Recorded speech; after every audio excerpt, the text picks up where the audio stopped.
అంటే అది అమ్మాయిల మీదనే కాకుండా ఒక సినిమా ఇండస్ట్రీ నుంచి ఒక కమెంట్ అలా రావడం అనేది చాలా బాధాకరం అండి. ఎందుకంటే నేను కూడా సినిమా ఇండస్ట్రీ నుంచే ఉన్నాను.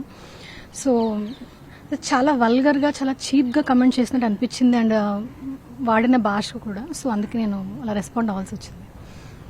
మీరు డైరెక్ట్గా రిప్ అనే పోస్ట్ చేశారు, రిప్ అనే కామెంట్ పెట్టారు. నేను అంత ఉక్రోషం ఎందుకు వచ్చింది అసలు? సార్ నాకు అర్థం కాని విషయం సార్, ఇక్కడ నేను నిన్నటి నుంచి కమెంట్స్ కూడా చూస్తున్నా. ఇప్పుడు ఎవరైతే శివాజీ గారు ఇలా కమెంట్ చేసిన తర్వాత ఆ వీడియో కింద నేను కమెంట్స్ కూడా చూస్తున్నాను. అసలు మనుషులు ఎలా తయారైపోయారంటే, ఇంత పర్వర్ట్స్ ఉన్నారా? ఒక లేడీని ఇంత ఈగోయిస్టిక్గా వాళ్ళు ఇంతలా అణిచివేయాలా అనే థాట్ ప్రాసెస్లో ఆ కమెంట్స్ అని చూస్తుంటే నాకు చాలా కోపం వస్తుంది సార్. బీయింగ్ సినిమా పర్సన్, ఒక అమ్మాయిగా మాకంటే స్వేచ్ఛ లేదా? మేము వేసుకునే బట్టల గురించి మీరు ఎందుకు కమెంట్ చేయాల్సి వస్తుంది? ఎందుకంటే అది మా కంఫర్ట్ జోన్. మేము ఫంక్షన్లకు వెళ్ళినా, పార్టీలకు వెళ్ళినా, లేకపోతే సినిమాలకు వెళ్ళినా, సినిమాలో యాక్ట్ చేసినా అది మా ఇష్టం కదా. దానికి ఆయన వాడిన లాంగ్వేజ్ ఒకటి దరిద్రపు ముండా అని.